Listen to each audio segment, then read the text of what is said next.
યથાત્મનમ પ્રિયમ નિત્યમ પરસ્ય તત તથા સદા તસ્માત સર્વેષુ ભૂતેષુ દયામ કુર્વંતી સાધવમ. જેવી રીતે આપણને પોતાનું સુખ વહાલું લાગે છે એવી જ રીતે બીજા જીવોને પણ પોતાનું જીવન વહાલું લાગે છે, અને એટલે સજ્જન પુરુષો દરેક જીવ પ્રત્યે દયા અને કરુણાનો ભાવ રાખે છે. આ તો આપણું બહુ જાણીતું સુભાષિત છે, પણ એને તમે ચરિતાર્થ થતું જોવું હોય તો રિલાયન્સની ફેક્ટરી જામનગર પાસે મોટી ખાવડીમાં છે, ત્યાં વનતારા પ્રોજેક્ટ તમારે જોવો પડે. અદ્ભુત આ વ્યવસ્થા છે પ્રાણીઓની, જે દુનિયાભરથી બચાવીને લાવવામાં આવે છે ને એને પુનઃસ્થાપિત કરવામાં આવે છે. RNR એને કહેવામાં આવે છે, રેસ્ક્યુ અને રિહેબિલિટેશન. આજે આ વનતારાના પ્રોજેક્ટ વિશે વાત કરવી છે. અદ્ભુત પ્રોજેક્ટ છે.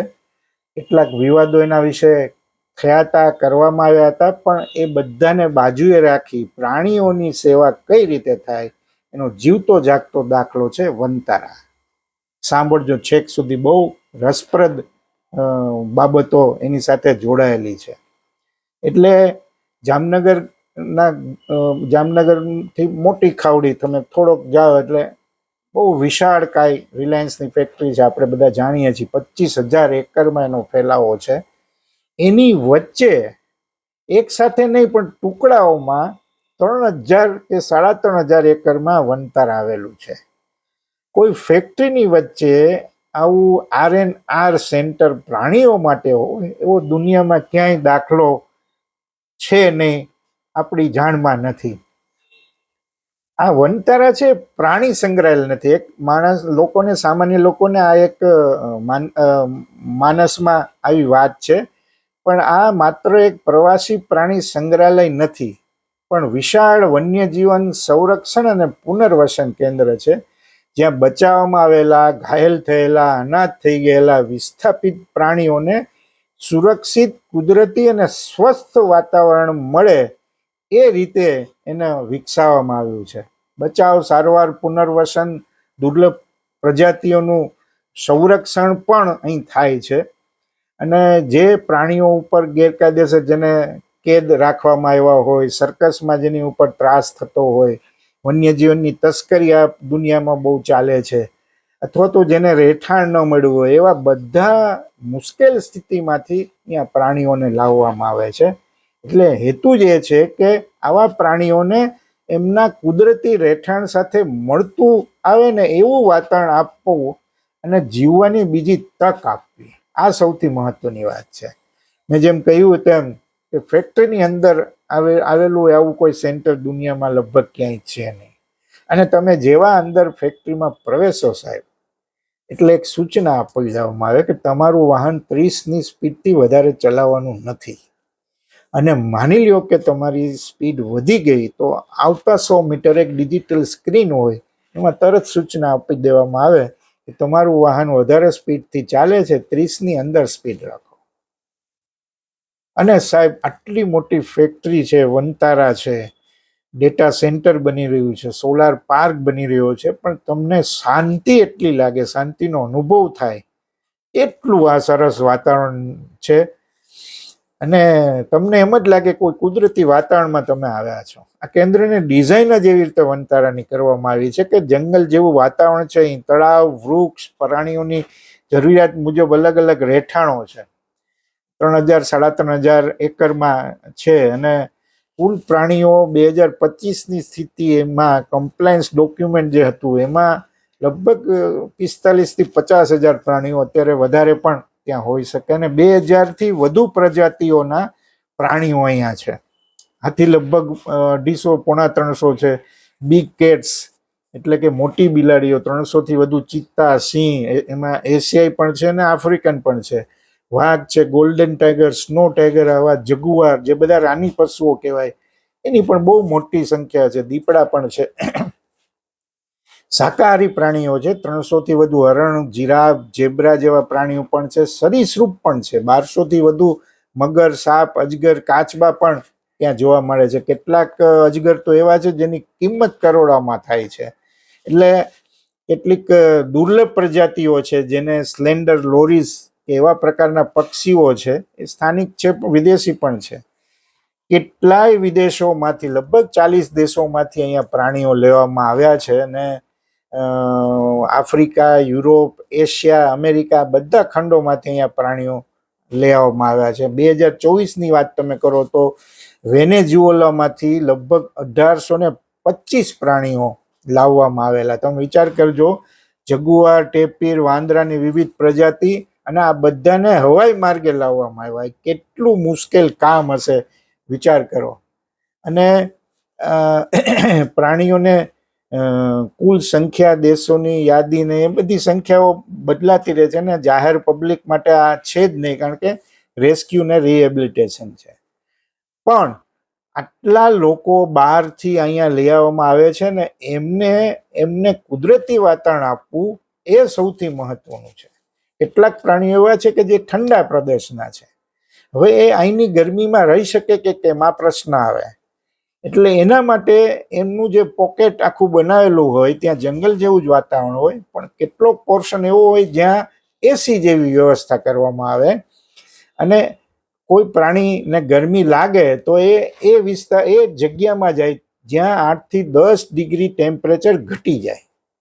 આવી વ્યવસ્થા સાહેબ કરવામાં આવી છે. અને મહત્વની વાત એ કે રાની પશુ હોય એ તો શિકાર કરીને ખાતા હોય છે, પણ અહીંયા તો એ શક્ય નથી. એટલાક દુર્બળ પણ હોય છે, પણ એમની આ જે સાહજિક વૃત્તિ છે શિકારની, એને અનુસંધાને આ લોકો સાવ સરળતાથી ખોરાક નથી આપતા. ક્યાંક ઝાડ ઉપર ટીંગાડી દે, ક્યાંક એવી રીતે રાખવામાં આવે કે જેને ત્યાં જવું પડે, આવવું પડે. અને એટલું જ નહીં, એને ચાલવા માટે, દોડવા માટેની પણ વ્યવસ્થા છે સાહેબ. એક જગ્યાએ મેં જોયું, દીપડા માટે કે કોઈ માટે આખો એક બુગદા જેવું બનાવેલું હતું, અને એ ફેબ્રિકેશનથી બનાવેલું બહુ મોટું સ્ટ્રક્ચર હતું. એમાં એ જઈ શકે ને આવી શકે એવી સરસ મજાની વ્યવસ્થા કરવામાં આવી હતી. દર 3 મહિને આ બધા પ્રાણીઓનું ફૂલ ચેકઅપ થાય અને એમનું વજન કરવામાં આવે, બીજા લક્ષણો જોવામાં આવે, ને એ રીતે એના ખોરાકમાં પણ બદલાવ કરવામાં આવે. અને અહીંનું જો સૌથી આકર્ષણનું કેન્દ્ર હોય તો એલિફન્ટ કિંગડમ, હાથીઓને જે જગ્યામાં રાખવામાં આવે છે, એને જ 1000 જેટલી જગ્યામાં રાખવામાં આવ્યા છે. લગભગ 250, પોણા 300 હાથીઓ છે. અને બહુ અદ્ભુત સુવિધાઓ છે. વિશાળ ખુલ્લા મેદાન છે, કાદવમાં સ્નાન માટેના તળાવો છે, જાકુઝી જેવી વ્યવસ્થા છે. હાથીને પાણીમાં સૌથી મજા આવે છે, એ પોતાનું ટેમ્પરેચર મેન્ટેન કરતું હોય. અને હોસ્પિટલ તો આલા દરજ્જાની છે. એટલે લગભગ પોણા 300 હાથીઓ છે, એમાંથી સાહેબ આપણને જે ખૂંચે એવી વાત એ છે કે મોટા ભાગના હાથીઓ, 90% હાથીઓને આર્થરાઇટિસ છે. એટલે એ જાજીવાર ઊભા રહી ન શકે, બેસી જાય તો એને ઊભા થવામાં તકલીફ પડે. પણ અહીંયા કેવી વ્યવસ્થા કરવામાં આવી છે કે એક હાથી રહેતો હોય તો એનો જે પોકેટ હોય ત્યાં 2-3 થાંભલા પણ રાખવામાં આવે. એ થાંભલાને અઢેલીને એ હાથી ઊભો રહે, અને જે પગમાં આર્થરાઇટિસ હોય એ પગ ઊંચો રાખે અને ટેકો લઈ લે, પછી પાછો પગ મૂકી દે. આ રીતે સાહેબ આટલી હદ સુધી એની કેર કરવામાં આવે છે. એટલું જ નહીં, અહીંયા જે હાથી માટેનું રસોડું છે અને હોસ્પિટલ છે, એ તો વાત જવા દો એવી હોસ્પિટલ છે. હાઇડ્રોલિક બહુ મોટો બેડ છે, હાથીને ત્યાં સુવડાવીને ઉપર નીચે કરી શકાય એવો બહુ મોટો બેડ છે. ઓક્સિજન થેરાપી છે, MRI સ્કેનની બધી વ્યવસ્થાઓ છે. ખાસ મશીનો વિકસાવવામાં આવ્યા છે, એ બજારમાં મળતા નથી. બધી પ્રકારના આંખના મોતિયાના ઓપરેશન, 1-2 હાથી અમે એવા જોયા કે અમને કહેવામાં આવ્યું પત્રકાર મિત્રોને કે અહીંયા આ હાથી છે, એને આંખે દેખાતું નહોતું, મોતિયો હતો, ને એનું ઓપરેશન કર્યા પછી એને દેખાવા લાગ્યું છે. અને અહીંયા આયુર્વેદિક સારવાર પણ મળે છે, તમને દરેક પ્રકારના ઓસડિયા જોવા મળે.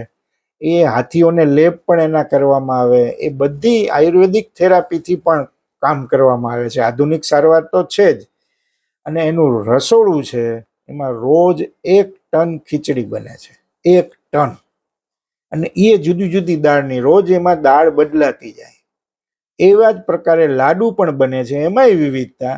અને એમાં ડ્રાયફ્રૂટ ભારો ભાર હોય છે. અને અમે ત્યાં ગયા એટલે કેટલીક હાથીઓને જે ચીજ ખવડાવાય એવા ડ્રાયફ્રૂટ લાડુ ને એ અમારા માટે રાખવામાં આવેલા. અને પછી કહ્યું કે તમે આ ચાખો, તમને ખ્યાલ આવે કે અમે કેટલી ક્વોલિટીથી આ કામ થાય છે. તો મારા એક પત્રકાર મિત્ર હતા ને એમ થયું કે આ તો પ્રાણીઓ માટે બનાવેલું છે, આપણે કેમ ખાઈ શકીએ? થોડી એની કરુણા હતી. પણ પછી કહેવામાં આવ્યું કે ના ના, આ તો તમને ચખાડવા માટે જ આ રાખવામાં આવે છે. પછી એ પત્રકાર મિત્રએ હાથમાં લાડુ લીધો. અને સાહેબ, રોજનું મેન્યુ હોય, જેમ હોટલમાં તમે જાઓ અને મેન્યુ આપવામાં આવે, અથવા તો કોઈ હોસ્ટેલમાં હોય ત્યાં મેન્યુ હોય, ભોજનશાળામાં હોય, એમ રોજનું આખું એક બોર્ડ રાખવામાં આવ્યું છે કે અહીંયા શું અપાય છે. સવારે 7:30 વાત શરૂ થાય, ગ્રીન ટી હાથીને આપવામાં આવે, પછી નાસ્તો, પછી લંચ અને છેક ડિનર સુધી એ વાત ચાલે. અને આ રીતે બધું ગોઠવાયેલું તંત્ર હોય. બહુ એકદમ આપણે જે ઘરમાં ફળો ખાતા હોય એવા શાકભાજીને ફળો એને આપવામાં આવે. પણ એક અફસોસ આપણને થાય કે જે હાથીઓને આપણે મધમાંથી ચાલે જંગલમાં જોયા હોય એવી શાન અહીંયા નથી. અહીંયા થોડા એ બિચારા છે, કારણ કે બીમાર છે. એટલે એમને રોજ મોર્નિંગ વોક કે ઇવનિંગ વોક કરાવવામાં આવે છે. પગમાં જો સમસ્યા હોય, ઘણાને નખો એના કાઢી નાખવામાં એવા બધા જે ત્રાસ ફેલાવ્યા હોય, તો એવા લોકો માટે ખાસ એના બૂટ બનાવવામાં આવે છે ને એમાં દવા પણ નાખેલી હોય છે. એને માલિશ, મેં કહ્યું તેમ, લેપ લગાડાય છે. અને અહીંયા જે આવી સારવાર મળે એટલે એનું જીવન 5-10 વર્ષ વધી જાય છે. સામાન્ય રીતે જંગલમાં હાથી 60-65 વર્ષ જીવતું હોય, તો અહીંયા 70-75 વર્ષ જીવી શકે છે. અને જે મોસમમાં આવે ત્યારે સાહેબ એની હાલત બહુ ખરાબ થાય છે. અને એ જે ઉન્માદ એનો હોય એને કાઢવા માટેની શું વ્યવસ્થા? અહીંયા કંઈ બ્રીડિંગ સેન્ટર તો છે નહીં, એની પણ નાની મોટી વ્યવસ્થા કરવામાં આવે છે. અને હમણાં 48 વર્ષની એક માણિકી થોડાક ટાઈમ પહેલા જ લાવવામાં આવેલી છે, અને વિડીયો બહુ વાયરલ થયેલો. એ રોડ ઉપર એને લઈ જવાતી હોય છે અને લાંબા સમયથી એને ખોટકા પણ પગમાં છે અને એને ચાલવામાં પણ તકલીફ છે. એના ઘામાં ચેપ લાગી જાય છે, એક આંખની દ્રષ્ટિ નબળી છે, ડિહાઇડ્રેશન, શરીરની નબળાઈ બહુ ને પીડા અસહ્ય. આ માણકીને હાઈવે ઉપર જ્યારે લઈ જવાતી હતી, આસામનો માણકી છે, ને વિડીયો બહુ વાયરલ થયો. ને ત્યાંથી આ માણકીને અહીંયા લાવવામાં આવેલી અને હવે એની બહુ સરસ મજાની સારવાર થઈ રહી છે અને ફરી પાછી એ સ્વસ્થ થવા લાગી છે. એટલે આ બહુ મોટી વાત છે. શાકાહારી પ્રાણીઓમાં આપણે જેમ વાત કરી કે જીરાફ, ઝેબ્રા, ગેંડા, હિપ્પો આ બધા પણ છે. વાંદરા, લંગૂર, ચિમ્પાન્ઝી, ઓર્ગુટાન્સ, આ માટે પણ અહીંયા બધી વ્યવસ્થા કરવામાં આવી છે. અને એના કારણે એની માનસિક ઉત્તેજના અને એને સોશિયલી કઈ રીતે એકબીજા સાથે જોડવા એ માટેની પણ વ્યવસ્થા. એક હાથીમાં એવું હતું કે હાથણી હતી અને એ પ્રેગ્નન્ટ હતી.